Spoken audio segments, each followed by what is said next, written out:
Then he became the leader. He was 53 years old.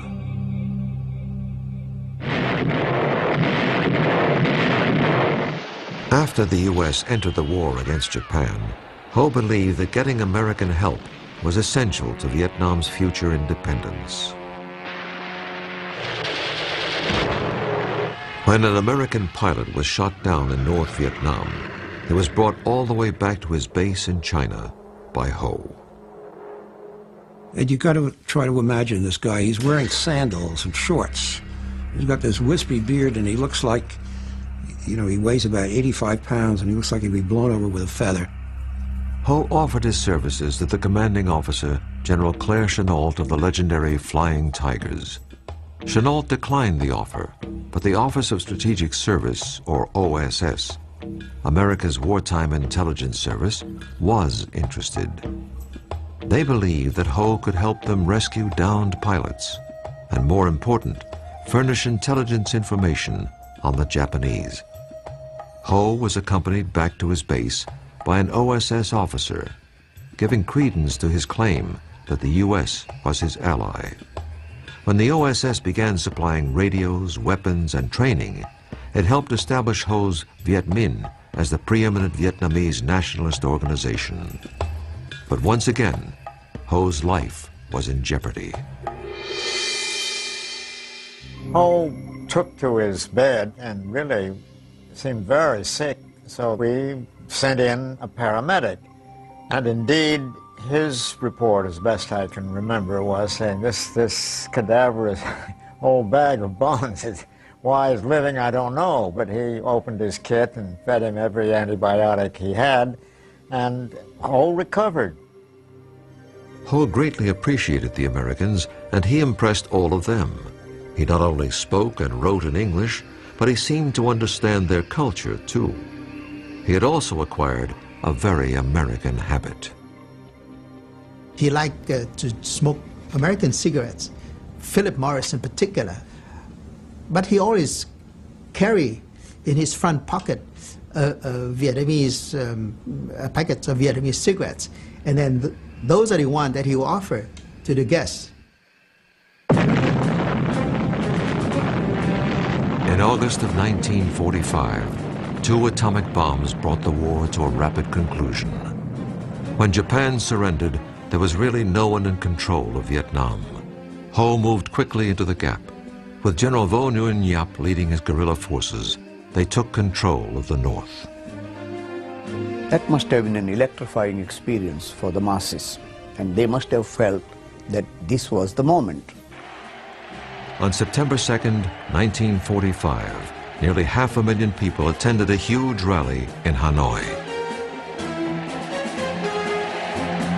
Ho gave an independence speech that began with the words, "We hold these truths to be self-evident, that all men are created equal, that they are endowed by their Creator with certain inalienable rights, and that among these are life, liberty, and the pursuit of happiness."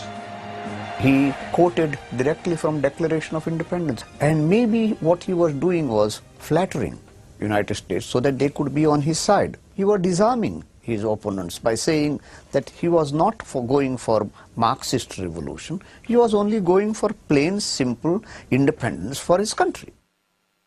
He'd admit to being a communist. He said, you know, my purpose is to free up Indochina. I'm not doing anything different than you did in 1776. You managed to deal with it pretty well, and that's all I'm trying to do now. Do you have any problem with that?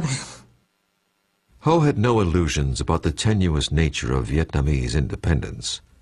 In perfect English, he wrote a letter to his OSS contacts stating, "The war is won, but we small and subject countries have no share, or very, very small share, in the victory of freedom and democracy.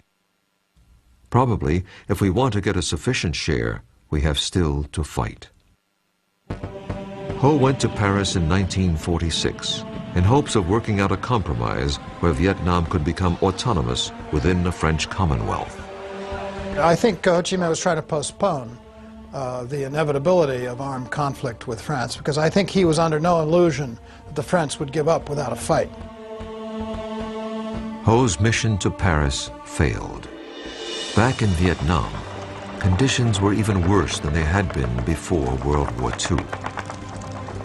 The French army returned and brutalized the country. As many as 2 million Vietnamese starved to death during a famine, while rice was exported to France. Ho appealed to the U.S. for mediation, but never even received a reply. The emerging Cold War between the Soviet Union and America made France's participation in the defense of Western Europe critical to the U.S. The French agreed to cooperate with the Americans, but the U.S. had to keep out of France's colonial affairs. Ho Chi Minh was meeting with a rather sympathetic French official. He said to him something that is very, very important, that the French didn't understand at the time, and which also becomes important later for the United States. He says, if we go to war, we're going to lose 10 men for every one that you lose. But in the end, we'll win and you'll lose. By the end of 1946, Ho, General Giap, and the Viet Minh were back in the jungle fighting a guerrilla war against the French.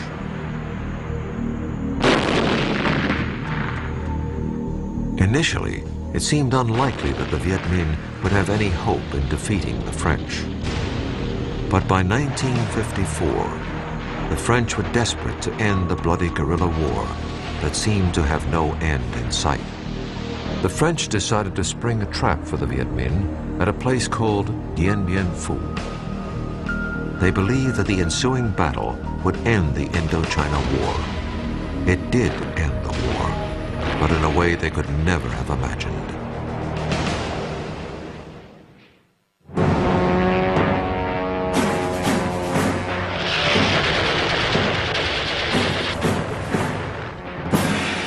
In March of 1954, the French army believed that they had lured Ho Chi Minh's forces into a trap near a remote outpost called Dien Bien Phu. Unfortunately for the French, they only trapped themselves. The battle cost the French over 15,000 casualties. It also cost them Indochina. The Viet Minh victory over the French marked the first time that a European power had been defeated in battle by its